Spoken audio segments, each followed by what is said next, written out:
అలసిన వానికి ఊరడించు మాటలు. సహోదరుడు భక్తి సింగ్ గారి పరిచర్య నుండి సేకరించిన అనుదిన ధ్యానములు. జూలై 8. చనిపోయిన వాడు పాప విముక్తుడు. రోమా 6:7. మన ప్రాచీన స్వభావము మనకు చాలా కష్టం కలిగించును. మనము చెడిన అపవిత్రమైన దుర్మార్గ స్వభావము చేత ఎంతకాలం స్వాధీనపరచబడదుమో అంతకాలం దైవిక జీవమును పొందలేము. కాబట్టి ఈ ప్రాచీన స్వభావమును వదిలించుకొని మార్గమును కనిపెట్టవలెను. కానీ కష్టం ఎక్కడనగా మనలోనున్న మానవ స్వభావము ఎంత చెడినదో మనం గ్రహించలేము. అందుచేత మనం దాని నుండి విడుదల పొందవలనని ఆతృత లేకయుందుము. గేంగ్రీన్ వంటి కొన్ని రోగములు వైద్యుల చేత బాగు చేయబడలేవు. కాలులో ఒక భాగమునకు గేంగ్రీన్ వచ్చిన ఎడల ఆ భాగమును కోసి తీసివేయట తప్ప వేరే నివారణ లేదు. మానవ స్వభావము బాగు చేయలేనంత చెడిపోయినదని దేవుడు బైబిల్లో చెప్పుచున్నాడు. హృదయము అన్నిటికంటే మోసకరమైనది, అది ఘోరమైన వ్యాధి గలది, దాన్ని గ్రహింపగలవాడెవడు? ఇర్మియా 17:9. మానవ శక్తి ద్వారా అది మార్చబడదు. చాలామంది దానిని విద్య ద్వారా, సంఘ సంస్కరణ ద్వారా మార్చవలనని ప్రయత్నించిరి, కానీ మార్చలేకపోయిరి.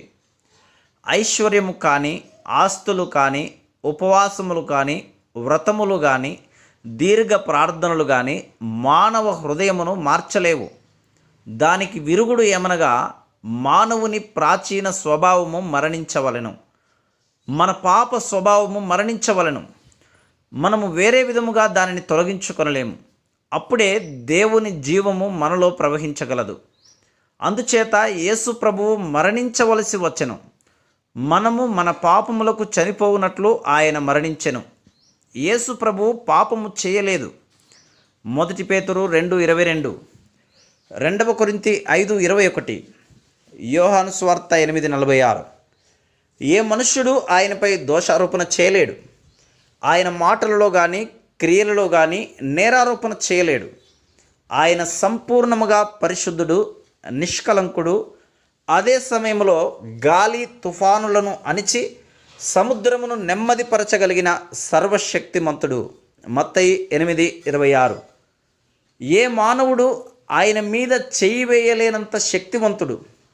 అయినప్పటికీ క్రూరులు ఆయన కాళ్ళ చేతులలో మేకులు గొట్టి సిలువ వేసిరి. ఆయన పాపులను రక్షించుటకు మరణించెను. మన పాపములకు రావలసిన శిక్షను తొలగించుటకు ఆయన మరణించెను. మనము మన ప్రాచీన స్వభావమునకు మరణించుటకు సహాయపడు నూతన శక్తిని ఇచ్చుటకే ఆయన మరణించెను. మనకు నూతన శక్తిని ఇచ్చుటకు ఆయన మరణించెనని అనేకులు అర్థం చేసుకొనలేరు. మన పాపముల కొరకు మరణించినని నమ్ముదురు, కానీ మన స్వశక్తిని తీసివేయుటకు, మన శోధనలు జయించుటకు, మన సొంత జ్ఞానమును ఉపయోగించుట అను దానిని తీసివేయుటకు ఆయన మరణించెను. మన సొంత శక్తిని ఉపయోగించుట అను దానిని తీసివేయుటకే ఆయన మరణించెను. మన సొంత శక్తిని ఉపయోగించిన ఎడల మరలా పాపములలో పడిపోవుదుము. ఆ విధంగా మనము ఎన్నడూనూ పాపమును జయించలేము. విశ్వాసము ద్వారా యేసుక్రీస్తు ప్రభు యొక్క మరణశక్తిని మనలోనికి తీసుకొనవలెను. ఇదొక్కటే మార్గము. Praise the lord.